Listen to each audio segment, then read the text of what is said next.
Hello everyone and welcome. Make a cup of your favorite drink and get comfortable because this is a wonderful time for news stories from Yellow Cat. Send your own stories in the comments below and maybe they'll be in our new video. Homeowners, what's the worst experience with your HOA that you've had? A few months after buying my home, I received a snotty letter from the property manager stating that I hadn't been paying my fees and that they were going to take legal action. I checked my bank statement and the checks had cleared. I wrote back to the property manager, told him that the tone of his letter was extreme for a first letter for a minor issue and not appreciated. I also included duplicate copies of the checks and stated that I had verified with my bank that they had all cleared. I also copied the 8 board members and included the snotty letter from the property manager. The next evening, the board president stopped by and apologized. The board agreed that the property manager's letter was inappropriate and that they would speak with him. 2 weeks later, a notice was posted in the community building that the property management company had been dismissed and that the board had selected a new one.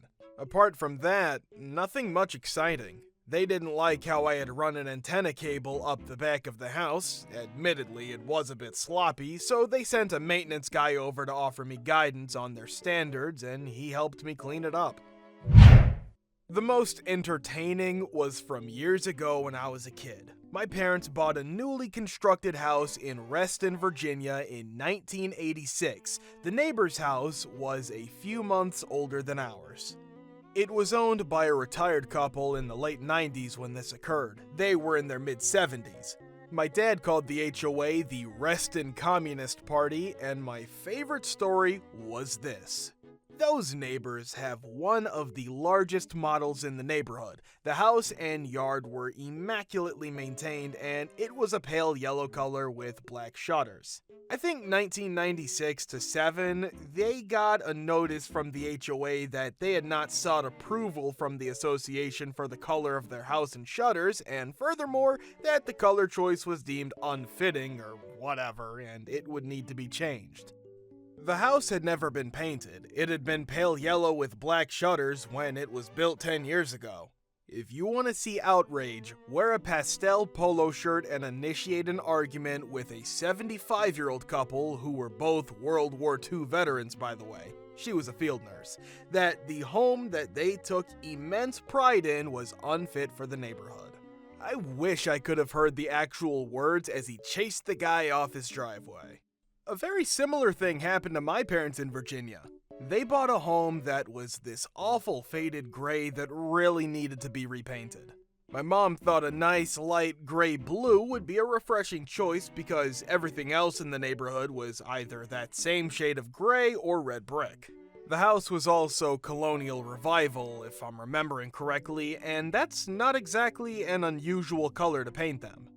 The HOA rejected the color point blank and said only some crass Texan would want to paint their house blue and told her to come back with an appropriate color choice. They also reminded her that the bylaws specifically stated any historically accurate color was acceptable, so she could start there if she was short on ideas or taste. Well, my mother was a retired lawyer and the most vindictive human being I've ever met.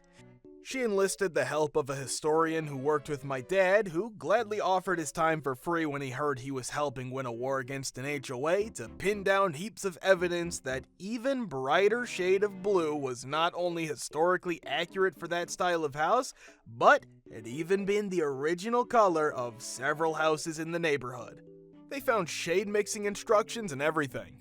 The HOA tried to throw a fit about this new development, but apparently one member had some common sense and talked the others down, while my mom hinted that she also had evidence that this awful gray-purple shade was also historically accurate.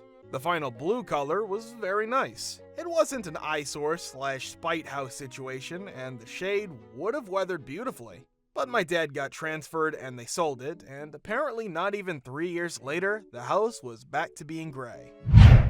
My mom has been fighting HOA over an umbrella.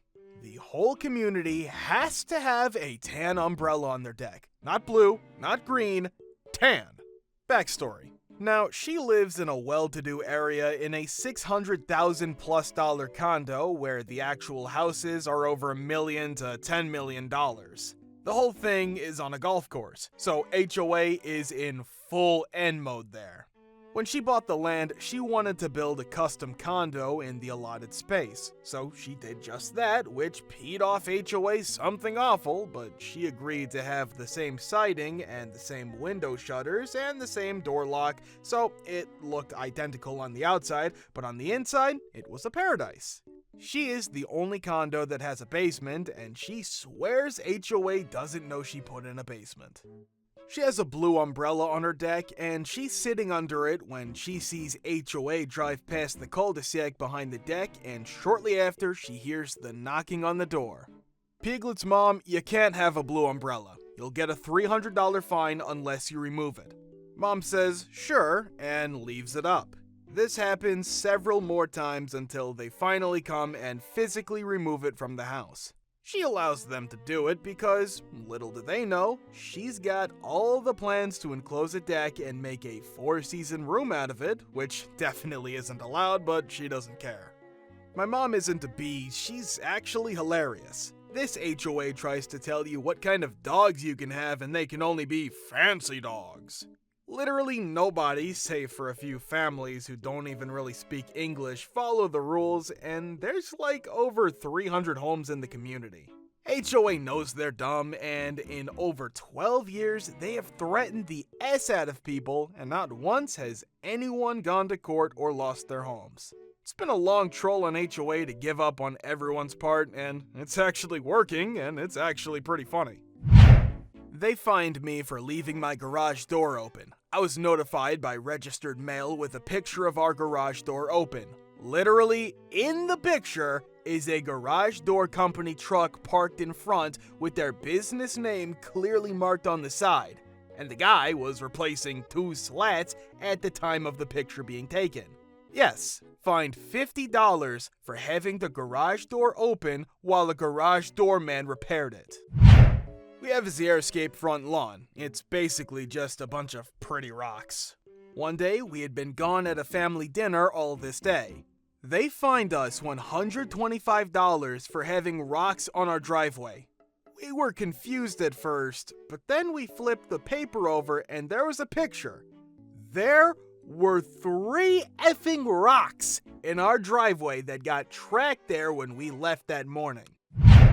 The head of my HOA has been watching me whenever I take my dog out. He literally waits by the window in the evening to see if I take my dog onto the grass by the back of my apartment. This is communal grass, but I've checked the rules many times and nowhere does it state dogs aren't allowed on it. I've even seen him let his dog out on that grass, and the dog will often do its business there when he's not watching. He's left an anonymous handwritten note taped to my door saying that he's seen me going out there and to stop. I know it's him because he has very distinct writing. The next closest place is the park next door, which is closed after sundown, and park rangers have said not to use it in the dark. Turns out this HOA guy has basically forced all of the other dog owners to use that park anyways. We wanted to stucco our block fence walls in our back and side yards. The front and anything visible to the street already was, but the inside of the backyard was just plain block. We petitioned the architectural committee for our HOA and they said yes. Submitted the plans and they said yes. They even emailed me saying it looked really great. We were using licensed professionals and had submitted their plans. Since there were no issues and we got the okay, we went ahead and stuccoed the walls. A few years later, the HOA company has changed to another. The new one was quite aggressive with notices and fines, and they fined us for the terracotta stucco of our backyard walls. I submitted the explanation and emails from the previous HOA management company showing that they approved it and loved it. They responded basically saying they didn't give an F and we had to take it down. I cannot take stucco down. What the F? We had a beautiful backyard. Actually, they objected to the whole backyard, which was a gorgeous pool and golf putting green, but they acquiesced the rest and honed in on the stucco. I said no. A year later, we went to sell our house and they held up the whole thing for $7,000. Mother effing B stole $7,000 from me. I will never be in an HOA again. When I lived with my parents back a few years ago, they moved into a very nice large house in a smallish community that had an HOA. Initially, the HOA told my parents as well as our neighbors that every month they had to pay a fee. So, the first month, my parents were billed for the HOA fee and paid it. Then, after a couple months, there were no bills or notices at all that told my parents they needed to pay a fee. They even called to make sure they didn't miss any payments, and the company in charge of handling the payments said they were all good. Fast forward a few years, and the HOA calls a meeting for the community and tells everyone they're all delinquent on their HOA fees and wanted to charge my parents and their neighbors back pay plus interest. Of course, everyone was extremely upset, especially the couple who were underwater on their house. Anyway, the HOA got chewed out and had legal action to deal with, so now they're deciding to use a different company to handle their HOA fee payments. So I live in a condo building, nothing fancy. Our neighbor who was on the board has birds. Annoying, squawking mother effing birds. The HOA has a no pet rule that was put in after she moved in, so her stupid birds were grandfathered in. Whatever. Then, she writes up something asking us to allow only birds as pets because she wants more birds. I desperately wanted a dog, so I asked her to consider having a pet policy that included common house pets like dogs and cats, because just a bird policy doesn't really make a lot of sense. No! She went with just birds. So I wrote up a rebuttal about all the reasons birds are terrible pets. Can you imagine several people per floor in our non-soundproof units with birds? I almost got fined for solicitation because I left a stack of copies of my letters to the board near the mailboxes because they wouldn't allow me to read it at a meeting. Eventually, it was found out that our current no pets policy was void because it wasn't actually a bylaw, it was just something they tacked into the paperwork unofficially. So the lady comes to my door one day and tells me I can get a dog. I'm over the moon. I get a dog like 2 days later. She then accuses my dog of making every single stain on every single piece of carpet in the place, regardless of proof.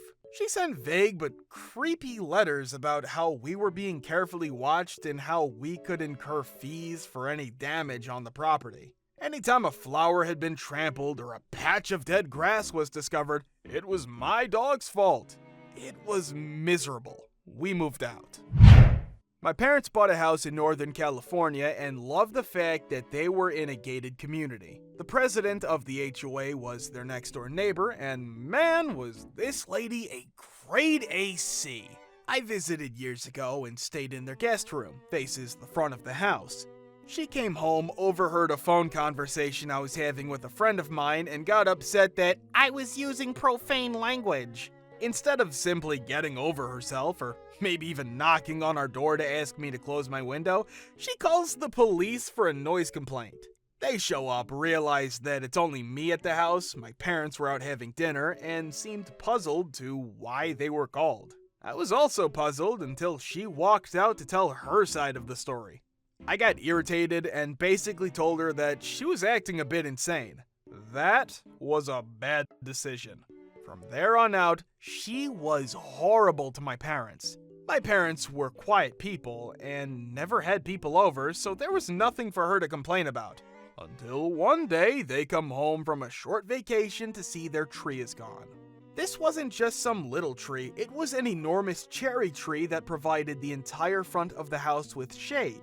They went over to her house, rightfully upset, and asked what happened. She said that when the trees were planted, they were treated in a way that would leave them not producing fruit, as the fruit litters the street. She then also mentioned that it was keeping her from being able to take walks barefoot because she would sometimes step on the cherries.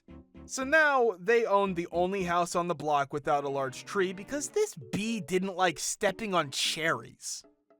Thank you for watching.